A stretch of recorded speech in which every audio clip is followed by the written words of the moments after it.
Hello, everyone, and welcome to the annual 1 Million Startups Conference, this year under the motto of Lead the Change. My name is Sophie Zechmeister, and it is my honor to be back for the second year in a row to guide you through this conference today. From experience, I can tell you that the 1 Million Startups Conference, which takes place every year in Vienna, always brings together truly inspiring international ideas that are ready to change the world. This year, we're meeting online instead of in person, but I have to say, I personally am really excited for the opportunities this brings us. We have amazing speakers from all over the world with us today, and we're able to have all of you, a truly global audience and community, join us here today. So thank you for being with us. In a year like this, I feel like most of all, we need a sense of hope, of global solidarity, of coming together. And I, for one, I hope that this afternoon can give you a little sense of this. In the spirit of Lead the Change, the motto of this conference, today we will be hearing from pioneers among us who are truly leading the change, who dare and who think, look, and act differently. When I'm not here with you, I lead the community at Impact Hub Vienna, a place for global change makers where they can come together. So I've met quite a few innovators in my day, but I have to say, I'm so excited to hear from the change makers who are joining us today. They are truly something special, and I can't wait to hear more about the ways they're leading the change. Before we truly get started, some technical stuff first. You're currently viewing the stage where our speakers and panelists will join me in a little bit. But we will also have the opportunity to return to our virtual floor where we started out and where you're sitting at a virtual table. You can have conversations via video chat with other participants at your table, or you can also join any other table just by double-clicking on it. We have more floors, but during stage presentations, please make sure that you are all on the first floor. If at any point you would like to check our agenda, there is an agenda button at the top bar on your screen, right next to the Remo logo, and you can click on that anytime to view our agenda. Feel free, like you're doing now, to use the chat function throughout the entire conference to start conversations with individuals or share ideas with the whole room. During panels later in the afternoon, you can also use the Q&A function on the right of the chat function. So if you go chat, participants, and Q&A, and you can ask questions to our panelists. And if you haven't done so already, please add a profile picture, your LinkedIn, and any other information you would like to include in your profile so you can get the most out of our networking later. You can do this by going to your My Profile section once you click on the menu button on the left-hand side. And finally, some helpful tips. If you want to make sure that your tech is working, please use a laptop, not a mobile phone, with Chrome as the preferred browser. If you have any troubles with your microphone, your camera, etc., please first try to reload the page or sign out and sign back in. And if nothing helps, come to the Startapparat table on the floor, which is on the upper right-hand corner of our floor, and our technical support is sitting there and can support you. But with all of this being said, I hope you have a great afternoon, and I think it's enough you've heard from me now.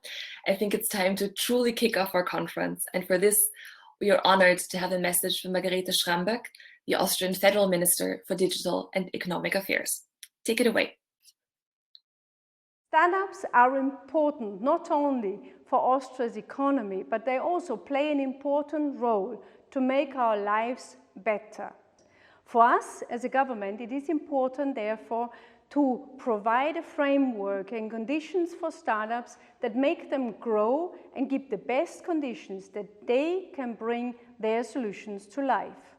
Many Austrian companies rank among pioneers and market leaders in renewable energy, environmental technology, and innovative urban infrastructure. In my view, digital technologies are key to achieve the Sustainable Development Goals.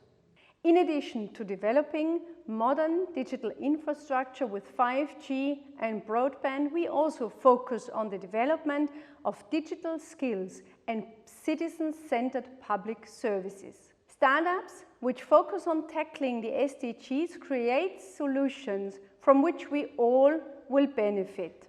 I hope you get inspired by the upcoming speakers and you continue to find creative and sustainable solutions for the upcoming issues of our world. Thank you for this message. For the next speaker, we are so excited to be able to welcome back the amazing Candace Johnson, a legendary investor, global infrastructure, network, and innovation expert and entrepreneur. She's also one of the most inspiring women we know, and we are honored to have her part of our 1 Million Startups family and back on the stage. Welcome, Candace.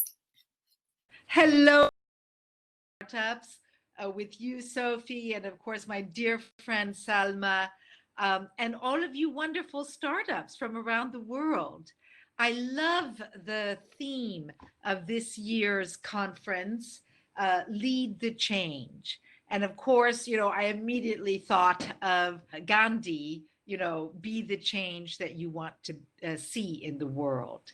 And I think that Gandhi, probably was one of the first SDG entrepreneurs, and really did bring about change. And I think all of us who are entrepreneurs, it is bringing about change that motivates us. And I know from my own experience, and many of you have listened to me speak before, but maybe you don't know why I did all of the various companies and organizations that I did. And so I just today wanted to share a little bit with you about why when I started a company. So I think you all know I did start Astra and build it to be the world's largest satellite system. But that was not my goal. My goal was to bring about freedom of choice in television and radio in Europe. Because in 1983, when we first started the Astra satellite, the first private satellite in Europe, the governments were basically controlling the television stations, the radio stations, the distribution networks, satellite and other. And so this was to really bring about freedom of choice. And I think this is very, very important. So this was, even before the SDGs from the United Nations had been, had been formulated. My second venture, Teleport Europe, was, as you all know, I do like satellites. So my second venture, Teleport Europe, was again a satellite company. But here it was that I was seeing right after the wall had fallen down, by the way, thanks to the Astra satellite, that that businesses needed to have a European-wide network. And so here again, about equality between the Western companies and the Eastern companies. The way to do this then was, of course, to bring about a communications network that would be accessible at the same price, and also in digital, as the minister just said, this is 1990 already, and to bring those businesses together to create real European businesses like we are doing with the European Business Angels, which Selma and I have been so closely associated with all of these years. My third venture was not a company. It was 1992. And, here it was, and it's so beautiful that we are focusing in particular today on female entrepreneurs and female leaders. And I got really excited in 1992 because instead of being the only woman at a telecoms conference and speaking, there were 5 of us. And so I said, we will create the Global Telecom Women's Network. And so today, there are thousands of us. The Global Telecom Women's Network publishes books. We publish, newsletters, etc. And here again, our slogan was the changing culture of communications, because we were surrounded by gray-haired men in gray suits selling gray equipment. And we said, that is not communications. We have to change the culture of communications. And when I started in 1993 actually, Europe Online, this was when indeed the World Wide Web had just been created by Tim Berners-Lee, who today is still growing strong and is such an amazing social entrepreneur.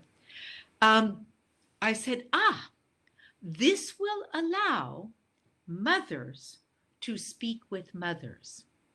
That was my goal for Europe Online. And it was really this idea, mothers speaking with mothers, that got me excited and said, I have to start Europe Online. And of course, it is not without a great satisfaction to be working with Duncan to do Mamas to Mamas, bringing the Raspberry Pi to the Mamas to Mamas and saying, whoa, I started Europe Online for mothers to communicate. And, one generation later, Mamas to Mamas are not only communicating, they're coding and they're programming computers. So this gets really, really exciting. And then SDGs.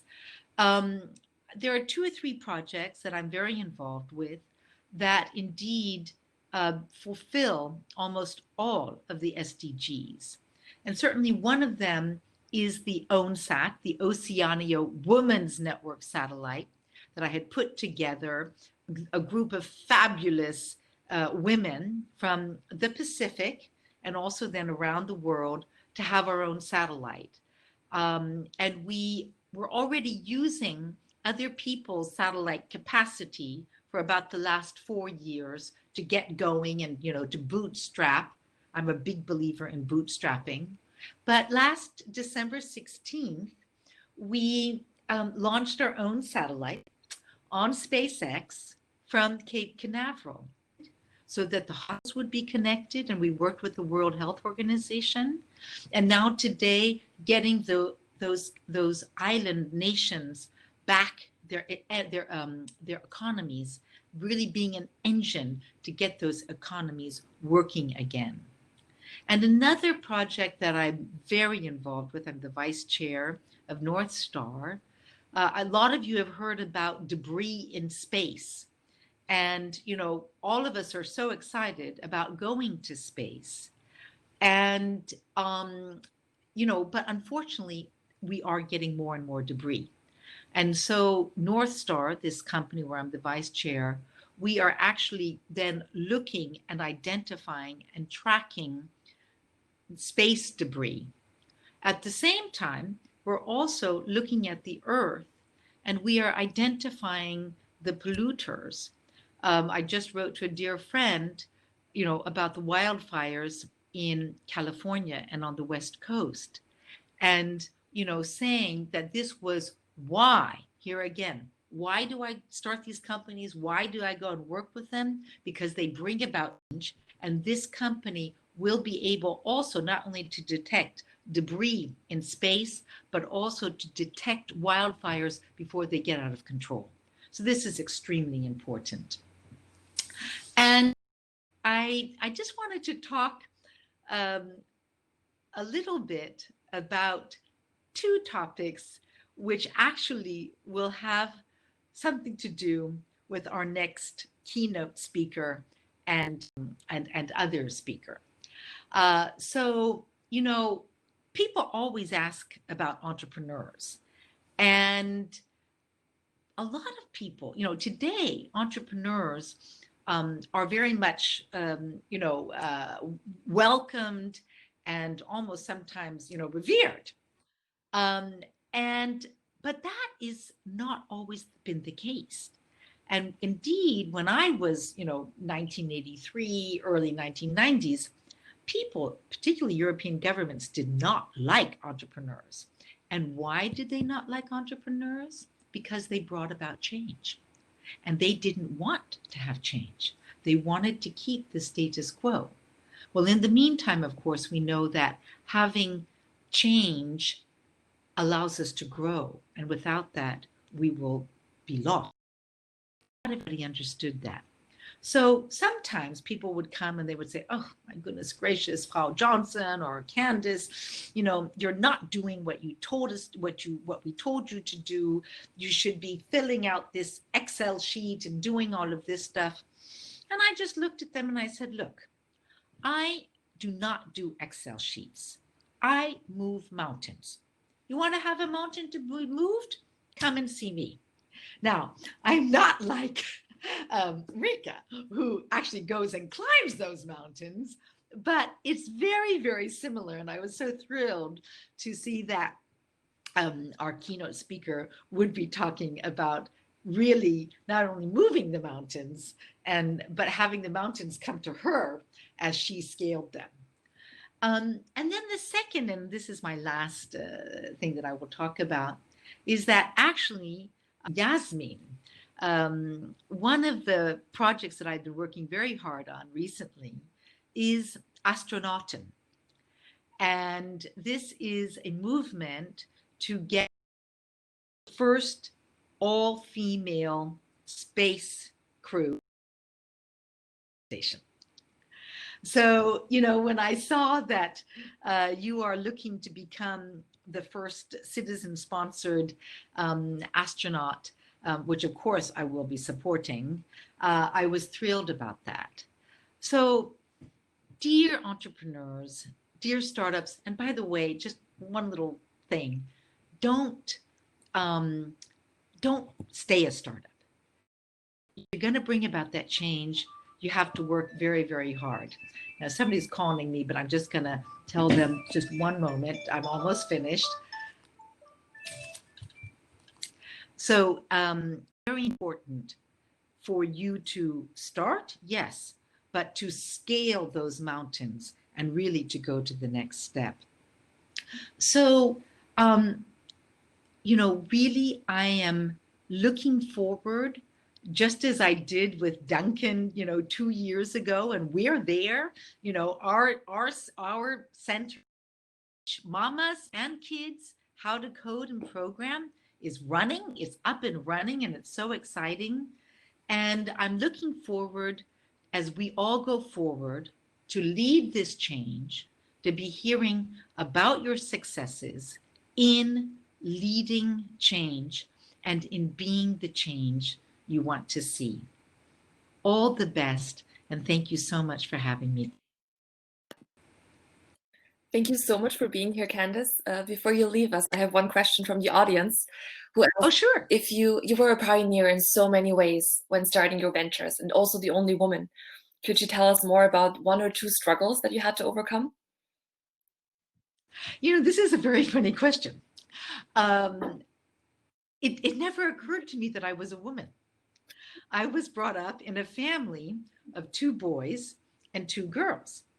And my mother and father, who were both very poor. My father was so poor, he was a child of the Depression, that he had gone to school and he came back and he told his mother, oh dear, mother, next day we're going to have a collect for the poor child in the school. My mother was a Romanian, yet they told their 4 children that if we worked hard and we worked well, we would succeed. And so now I'm going to be very honest, because we're talking also about the Me Too generation here. I have been in sales, and basically, when you're selling your idea, you're so enthusiastic in everything. And particularly when I was young, actually, there was a gentleman who asked me to go out to dinner. I was pitching a very big job, very big thing. And, I didn't realize that I shouldn't go out to dinner. So I accepted. It was also the last time that I ever accepted to go alone to dinner. which is not great. I mean, that's something, I have to say is not great. And he did try and make moves on me. I was so naive. I think it saved me, because I just said, oh, aren't you married? He says, yes, but my wife is far away. I go, yeah, but she would be very sad if she were to know that you were trying to make moves on me.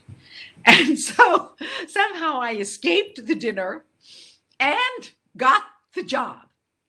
And then I learned, and as I say, this is something that's unfortunate, but I did learn to never go out at night with a gentleman. If you're going to have a meal, have a lunch. Quite frankly, to not wear provocative clothes. I put on a suit. When I go out at night with my husband, that's another thing. But to not get myself into positions. And then, of course, when you get older and you have had success, that protects you too.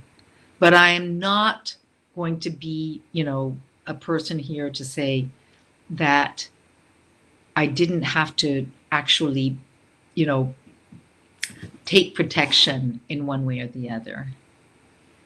Hopefully we're getting through that now. I have so many wonderful men who have been my protectors and my mentors, along with fabulous women. One of them I would like to mention right now. She just died. She was my dearest friend for 40 years, Lady Barbara Judge. And, she was an amazing woman. And she always told me too. She said, Candace, and she, people even laughed at her because she wore a ruffled shirt up to here and always a suit. But life is what it is. It should never, ever stop you from doing what you want to do. Because if that were the case, then the bad guys would win. We don't want to let the bad guys win. Thank you so much, Candace. Thank you for your honesty, your vulnerability, and especially this last message of we're not going to let the bad guys win. And once you stop what you wanted to do, and you don't persist, then they do win. And that actually answers one of the questions that we also had, which is, how do you say this? No, this is what I do and I'll persist in doing it. It's just belief in we can't let the bad guys win. So really, thank you for this, Candace. We also have many people in the chat who are super inspired by you and would love to get in touch. So to those people, I would say, please use the private chat function to reach out to Candace. Thank you so much. And also, Sophie, and I do this at every 1 million startup.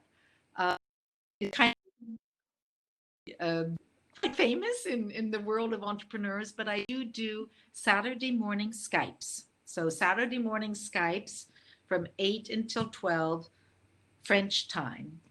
And they're for 1 hour. And my email is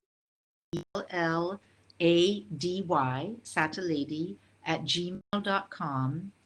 You can write to me. You can ask for a 1 hour Skype mentoring session. I will be there 100% for you, which is why I do it on Saturday mornings, so that nobody else would disturb me. And would be very happy to meet one-on-one with you. Thank you so much for this offer, and we will post the email into the chat afterwards so that someone who wants to reach out and wants to use this amazing opportunity can do so. Thank you, Candace. Great. And then for our next speaker, I'm going to stay as well as long as I can. I'm looking forward to climbing mountains instead of so great. Amazing. Thank you, Candice. So for the next power woman to join us on stage is the woman without whom the 1 Million Startups movement in this conference would have never been created. Please welcome Salma Prodanovic. Hi, everybody. Awesome to be here. I'm so excited and totally and absolutely emotional. Candace, thanks so much. You are such an inspiration, and I'm so grateful to and to be so fortunate to have you as a mentor, as a friend and supporter. And it's always an inspiration to see how you do things. As Sophie, thanks for the great introduction and getting into on this. And I would like to thank the whole team making this possible. This has been a challenge for all of us. These are challenging times and we had to adapt to the new situation. But we are entrepreneurs. This is what we do. And this is how life really happens for entrepreneurs, is to overcome challenges, see challenges, see in time, and then also deal with those. I would like just to spend a few moments on where do we come from and how we came here today. The SDGs, as most of you on this call know, was started in end of 2015, the 17 Sustainable Development Goals signed by 193 countries, and basically saying that this is the framework, the guidance for us to achieve a better world, to create a better world, and to finally have very clear targets and numbers at the end of indicators and targets which we should be looking forward to achieve. We as 1 Million Startup, we started as a small Facebook group in 2015. In 2017, we together and welcomed by the United Nations, UNIDO, we launched the Global Entrepreneurship Declaration, which is a call to the international community to support entrepreneurship as a key driver to achieving sustainable development goals. We believe that without entrepreneurs, we will not be able to achieve these goals, and that's why you are so important. We believe in you, we believe in the entrepreneurial spirit, in this feeling of really wanting to create solutions. And when you look at the SDGs, there are a $12 trillion business opportunity. And entrepreneurs who are working on the SDGs are combining these two things, are combining the business side and creating a solution through an entrepreneurial venture, but at the same time creating a solution that the world needs so desperately and to the benefit of us all. And that's why we love what you do. We want to support you because the way you are approaching it is a fantastic way on how to create solutions. And ultimately, if you succeed, we will all benefit from that simply because you create the solutions that we need. The second thing concerning the development goals, it's not only a 12 trillion opportunity, but it is a megatrend that we see in many ways. And we've seen, as Candace has mentioned, with the Me Too movement, we've seen with the Fridays for Future, who were last year with us, we see with the crisis today that the need for a change, a need to look at things in a different way is growing, and it is becoming a megatrend. Health and health tech and solutions in well-being are needed more than ever. The whole world is coming together, all countries coming together to create a cure.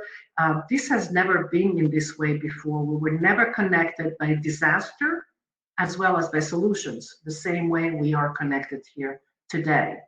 So it is a megatrend, and of course, investors and markets love megatrends. So you are hitting in the megatrend. If ever in doubt what kind of startup you want to create and what you want to do, just check the 70 Sustainable Development Goals, choose one to focus on, and the one that you care about, or a combination of a few, and go for it. This is the solution, the way to know that there is a market, there is a need, and we are waiting for your solutions. And the third thing, which I would like to mention here, is that we see a strong investment paradigm shift. And in the same way it is the megatrend, we see that investors are also looking more and more, not only at the financial results, but also at the social and environmental benefit at the end of the day. And this is crucial. This is rather new in the investment field, but it's becoming more and more important. And we see the biggest, even hedge funds, looking at more than money. And I would really like to urge you to seek investors that are looking in this way. There are plenty out there. Do not, if somebody is telling you we just look at finances and nothing else, these are not the right investors for you. Look for those who care about creating a better world and, of course, making a financial return. That's why they are investors. And this is why we believe that the 1 Million Startup community, we are now at the right time. We have started earlier, we were pioneers, but we see all the changes that are happening around us, and SDGs and entrepreneurship in combination is hotter than ever. And I love you for being here and joining us in this community. We see so many things happening, and we will see later on startups pitching that are SDG startups, our partners, FFK and Jin, who are, created a whole batch just dedicated to SDGs. And I'm enormously excited to see the lineup of this conference, and my special thanks goes to my co-founder Helena Rosandic for curating most of this conference. It is amazing to see the change. We do not only talk about the change, we show the change. If you just look at the lineup that we have today, this is a startup conference. This is startups, SDGs, investment. This is not a women conference, but if you look at the lineup, you will see the ratio of women and men in favor very much of women. You will see the ratio of age in very much younger than usual. And this is exactly what is important. We see that the world, the way it was until now, is not really working. And we need to change something. And if we want to change something, we need to give the space to those whose future is in question right now. And these are young people, amazing entrepreneurs, amazing personalities, definitely more women, underrepresented parts of our society. And we are extremely proud to have you all with us, to inspire us, to show how much can be done. I'm really emotional. I must say, I'm really excited. If somebody would have told me 2015 that we will be where we are today, whoa, amazing.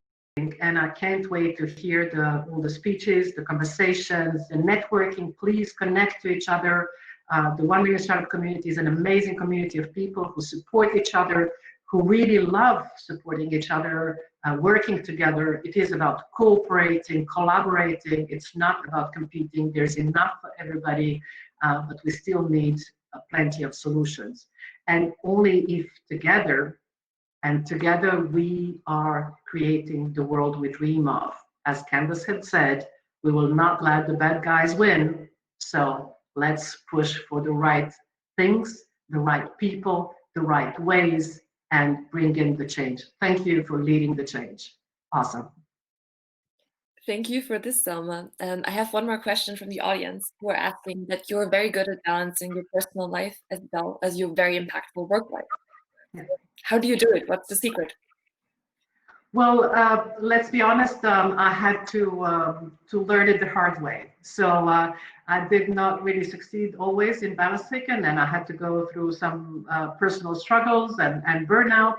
But what I've made my mission really is for the future is to help others to balance it. I am at the stage where it is balanced, but I would like to help others, and especially entrepreneurs, and especially female entrepreneurs, to balance better their professional life, their passion, their mission, with also their passion for their family, children, and their personal life, their personal well-being.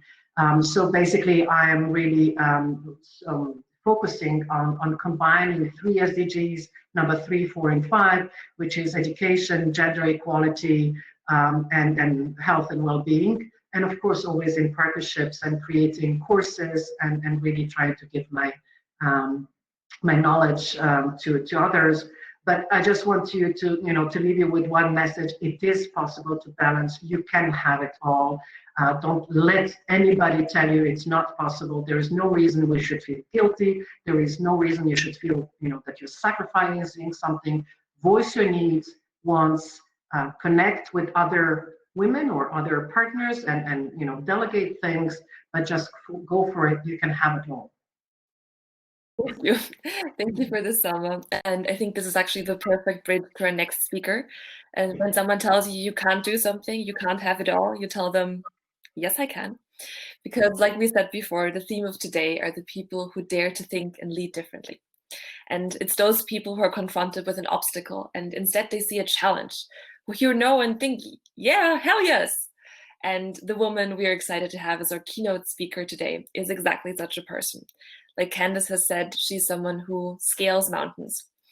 And not just scales mountains, but our next speaker, Mrika Nikci, is the youngest woman ever to climb all 7 summits, from Mount Kilimanjaro to Mount Everest, when she was just 17 years old.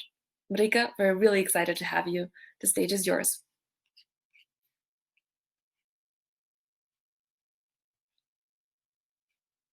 I know Mrika had some connection problems in the beginning, but if you can, Mrika, please join me on stage.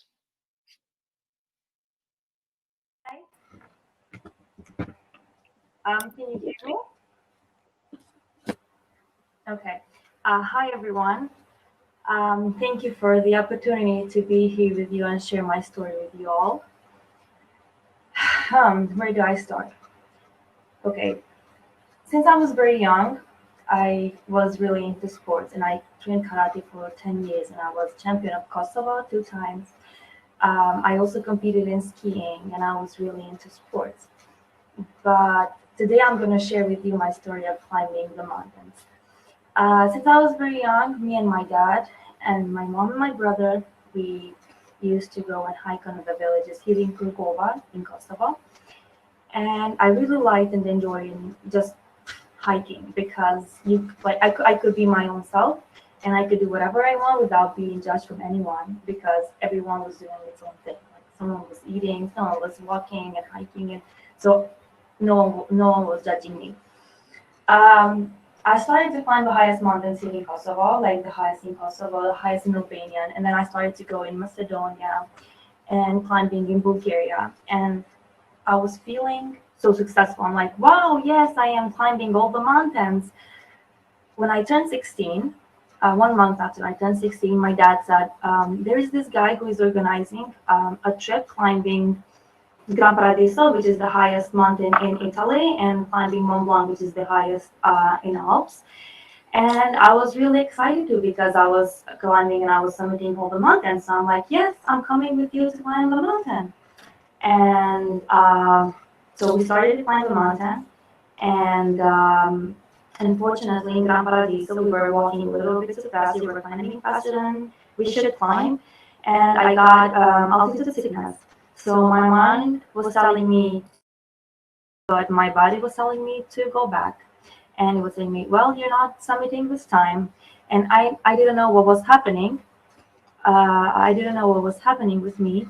But then I was talking with my guide, and he told me, okay, Mrika, you have altitude sickness, and you have to go back. I'm sorry, but you cannot continue on the summit with us. And I'm like, what's wrong? Why do I not go? He said, well, you have altitude sickness. And so what is altitude sickness? I want to explain to you all. The higher you go, the thinner the air will get. So for your body to work, especially in the mountains, you need oxygen. You need oxygen because your body works faster, things just like so I wasn't able to do that. So I went down and I rested a little bit. And when I woke up, I'm like, how do I get home without climbing the mountains? I was really, really scared of failure. I'm like, oh, I failed at this one. What will people say? What will they talk about me?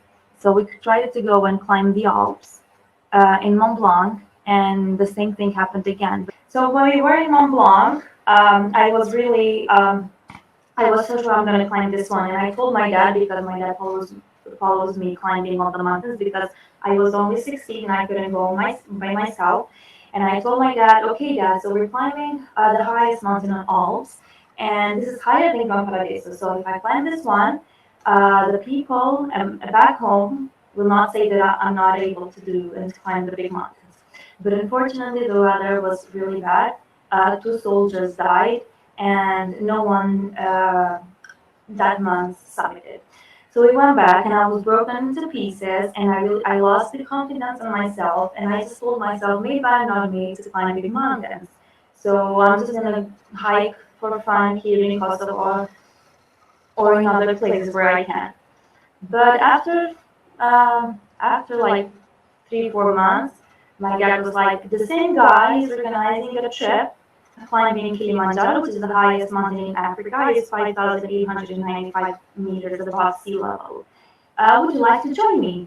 And I'm like, whoa, whoa, whoa, easy, Dad, because it is almost 1,000 meters higher than the other one, but so I don't think I can climb it. And he said, well, I think you can, but if it's not, we can just try it. And as a 16-year-old girl, I was thinking, going to Africa sounds fun. Even if I don't climb it, I get to see Africa. So this is what I thought in the first time. Okay, we went to Kilimanjaro, and the expedition was going very good until our summit day. We started climbing in 2 a.m. It was really, really cold. It was a foggy night. And we were just going and going, and then again, altitude sickness. I got altitude sickness, and my body was telling me, okay, again, it's going again, but this time it was really bad. It was worse than the first time. I had a lot of headaches. I was throwing up all the time. My blood pressure was extremely low. And my mind was telling me to give up and to go back. I'm like, well, I don't want to be here suffering like this, okay? But there was this guide with me, Paul, the local guide, and he said to me, okay, can you please keep climbing until the sun rises? And when the sun rises, then you do whatever you want to do. If you want to go back, we'll go back. And I told him, oh, yeah, okay. And I know we were at the Gilman's Point. It is 2 hours from the summit. And we were taking a break and we were drinking some tea, but I was doing, I don't know what I was doing, something I was doing my breakfast snack or something. And then I looked at the view and I'm like, oh my god, the sun just froze. And my altitude sickness, it went away, and I was very good, and I was amazed with the views. And then I said, now I understand why Paula was telling me to not stop until the sun rises. And this is the moment when I learned that I should not give up. My body says not. If my body says you're not able to do it, I was like, well, I pushed my limits. Like I was telling myself, you can do it a little. Like you can go faster. You can go more to push your limits. And then I pushed it, and I was on the summit of Kilimanjaro. While we were going back, I was telling my dad, what do you think? How cool would it be if we will see the sun rising from the seven highest peaks of all the continents? And he said to me, yeah, sure, why not? Because he always tells me, yes, whatever I say, yeah, we will do it. So we went back home and planned the seven summits. But what's the special thing about the summit? Because people usually 5 to 10 years to climb seven summits. And I only had 9 months to break the world record by being the youngest female in the world to climb it. And I was telling my dad, what do we do now because we only have 9 months left. So we sent an email to this company finding the summit, and it is doable, but it's really tough, and you have to take a break from school. You have to be engaged on the mountains all the time. So you have to climb and to work out and to work out all the time. So you have to prepare yourself because it's really it is really hard to do it. So we started to go, and we went to But you know what? Sometimes I think because when we went back, after failing climbing Mont Blanc in Grand Paradis, so I heard people telling because she did it because her father sent her there. And after we told people about the Project Mika Summit, people telling me, yeah, how are you gonna do it? You're just a 17-year-old girl, and I don't think you can do it, and you can do that. And they were like doing, yeah, you don't go because it's really tough for you, and like you're not strong enough, or there were some other people who were telling me, yeah, you're going because your dad has the money to send you, and I was like, oh my god, what, like when you're on the mountains, they don't ask you if you have money, or if you're female, or if you are 17, if you are whatever, they just send you there, like we are all equal when we are on the mountain. We all fight for our life. We went on the mountains, and there was sometimes, example, while we were in Everest, I saw my dad dying, and that didn't feel good. It was really, really hard for me mentally because we were going somewhere, and I knew my brother. He was only 10 years old, and he was like, I was thinking on myself, what if something happens to my dad? What do I do? What do I tell my brother? Do I tell him that he died doing what I wanted to do and helping me realize my dream, or what do I tell my brother, or what do I tell my mother? And it was this pressure all the time on my mind, and I didn't know what to do it. But there was something in me that I'm like, okay, nothing will happen. It is like with Corona, at the first, when it was all spreading around the world and everything was like do, and everywhere Corona, we were like, we didn't know what will happen to us, will it affect our lifestyle, and how will it change it. We had no clue what will happen with us, if we are going back to normal, like work normal, or we're going to work and go to school, like doing everything online like we're doing right now. So I think we all were a little bit stressed out.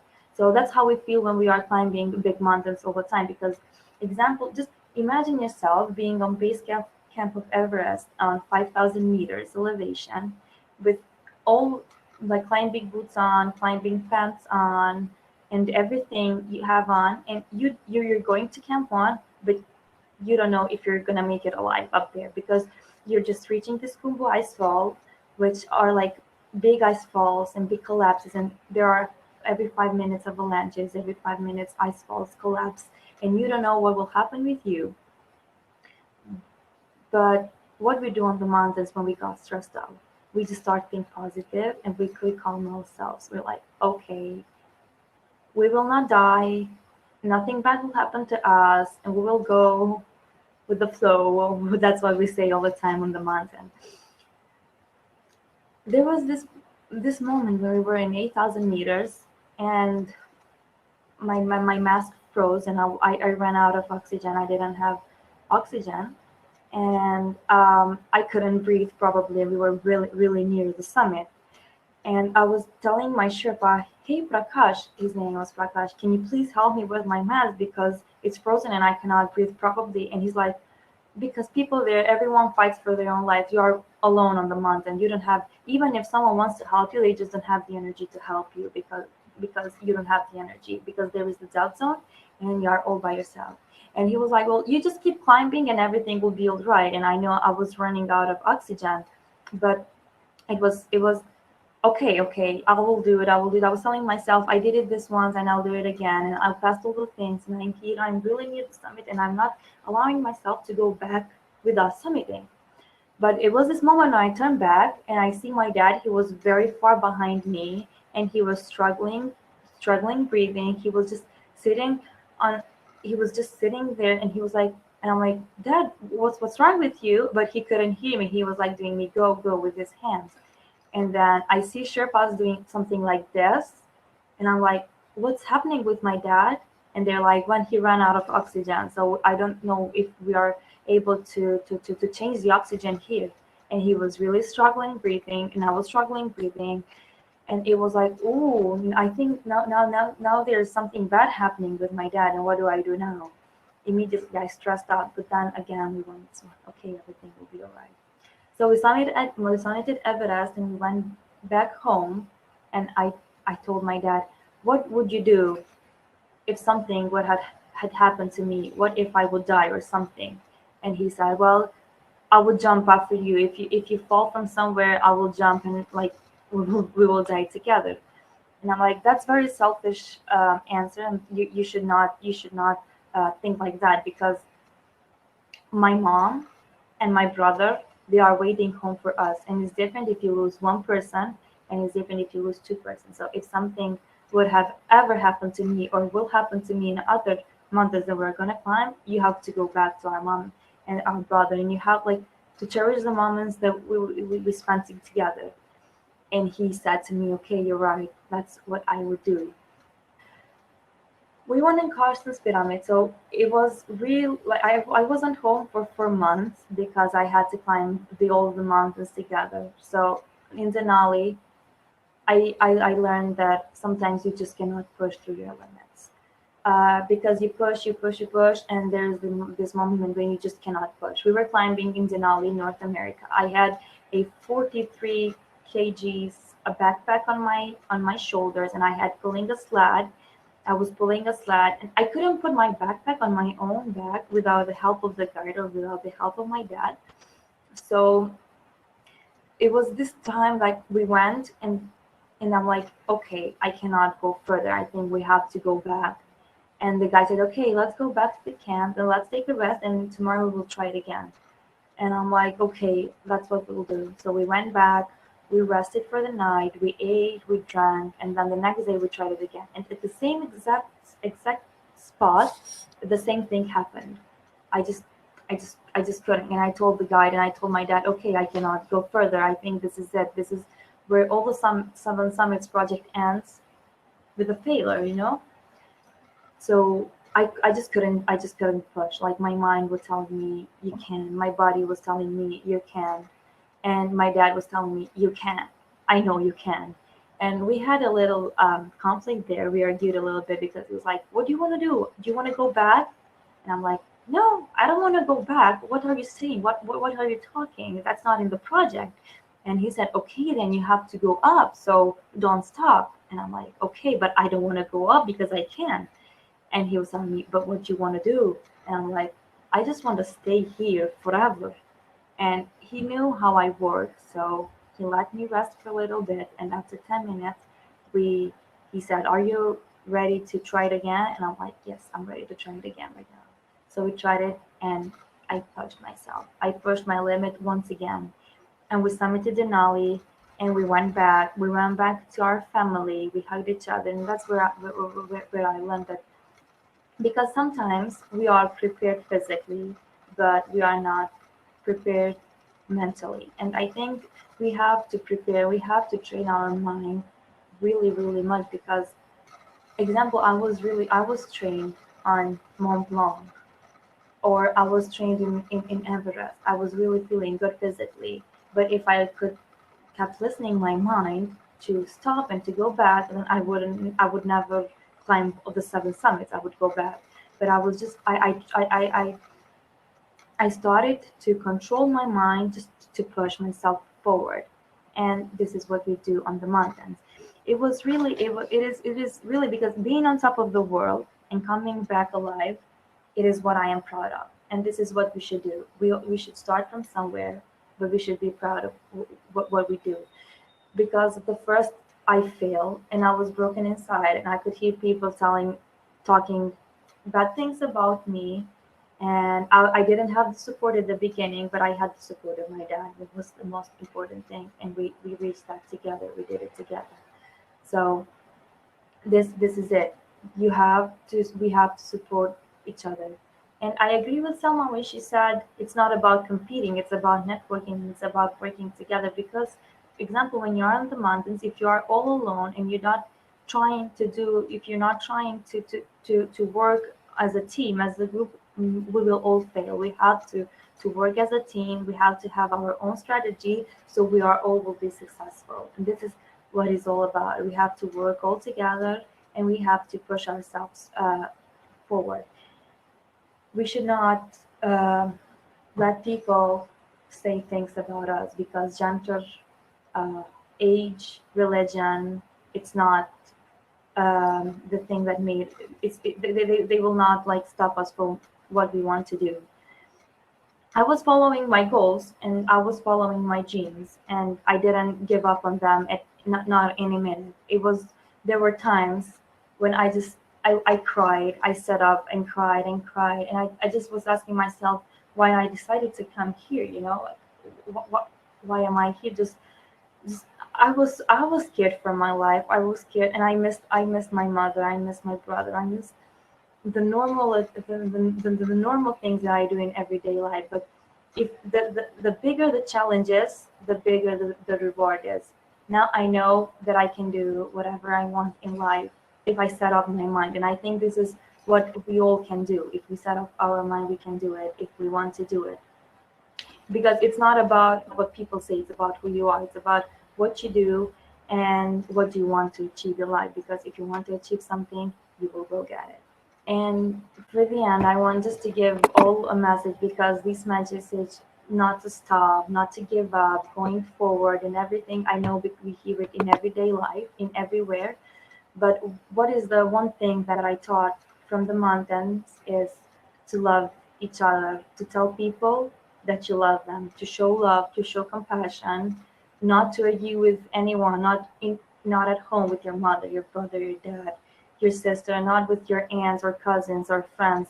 You just have to let it go. Like you have to have friends, you have to love them, you have to show that you love them because you don't know if you are or if they are gonna be alive the next day or if they're not. So this is the main thing that I learned on the expedition besides all that.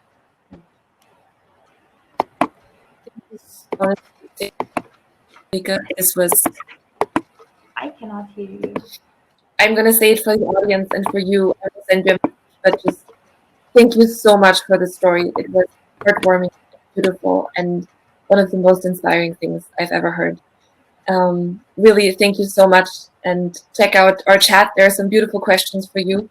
Can you hear me? Should I cannot hear you. I cannot hear you anything. But should I answer the questions that are here or not? Okay. Which message would you send to the people that want to give? I don't think you should give up, even if you start a business and your business fails. I think that's part of life. You know, your business fails, you learn something from that failure, and then you start another business. You start again, and you don't do the same mistakes that you did the first time, and you will succeed. So you just don't give up on business, at school, climbing the mountains, doing a sport. You just don't give up. You just keep falling and keep getting up and just trying to go. Example, I want to share with you something. I just finished high school because I just turned 18 and I was still at school when I was climbing these big mountains. So I had this test for the university and I was so stressed out. Like I was telling my mom and my grandmother all the time, what if I don't pass it? What something will happen and I don't pass it and I don't go to university? And my grandmother, she was just like looking at me and she wasn't saying anything. And then one day she was like, Mrika, you are on the mountains and you were not stressed. Like if you would have fallen up there, then you would never give up. You would never just go because you would die. But here you fall and you get up and you try it again. You try it next year, you try after 3 months, whatever. You just don't give up. So this is what I'm saying. If you fall down, you just get up and you continue your business.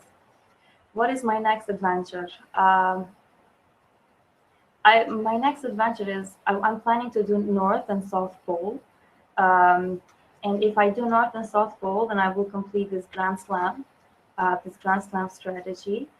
And if I do it before I turn 21, I will be again the youngest female in the world. But my main goal right now is climbing K2, which is the second highest mountain in the world, but it is the most dangerous one.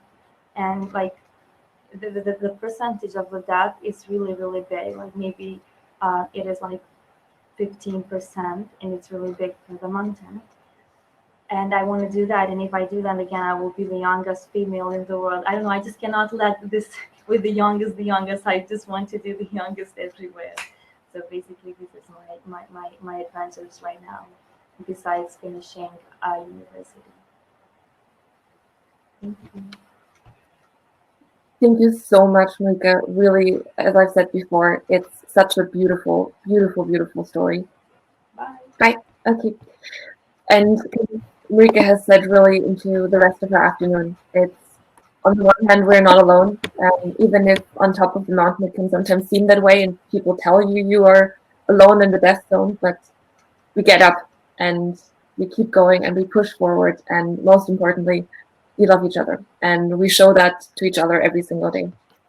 And kind of in the spirit of connecting, I want to move into the next section of our afternoon, which is networking, actually. Because actually one of the most valuable and special parts of the 1 Million Startups Conference is the international community that's coming together, and that you have the chance to meet people who are there. Just because this year we're meeting online, this does not mean we're going to miss our favorite part, especially now that we have the opportunity to open the conference to so many more change makers worldwide. And we have half an hour break now, where you can have the chance to meet all the inspiring people in this room. You can start with the virtual table that you're sitting at and start a conversation via the video chat. And you do this just by turning on your camera and microphone.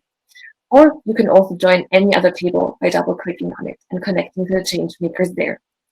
We have 2 floors, so you can also click between the floors and browse and see who is there. If you find someone at a table and you would like to get to know them in a one-on-one setting, you can A, invite them to your table, or just send them a quick personal message via the chat function. And of course, afterwards, I'll see you back here at 3:45 in half an hour for what honestly for me is one of the most exciting parts of this conference, a panel of young leaders changing the perception of what leadership looks like today, of what it can truly mean. People like Vicky, who will show us that there's no boundaries to what we can achieve. We'll meet a group of young women stepping up to solve problems in their community and on a global scale. So you really don't want to miss this. To get your conversation started, and you can get ready for our next panel, which is called Changing the Face of Leadership, Unique Different Leaders of Today. So I encourage you to A, talk about the amazing story that Vika just shared, but also to share a story that you know of a unique example of leadership that you have encountered, of people stepping up to solve a problem, whether big or small. And then finally, a quick note for our global incubator network, Go Austria Startups. Please come to a table on the 3rd floor where you will meet your network partner. For everyone else, I will see you back here at 3:45, and I really look forward to spending the rest of the afternoon with you and building on this amazing story that we just heard from Vika. Thank you all.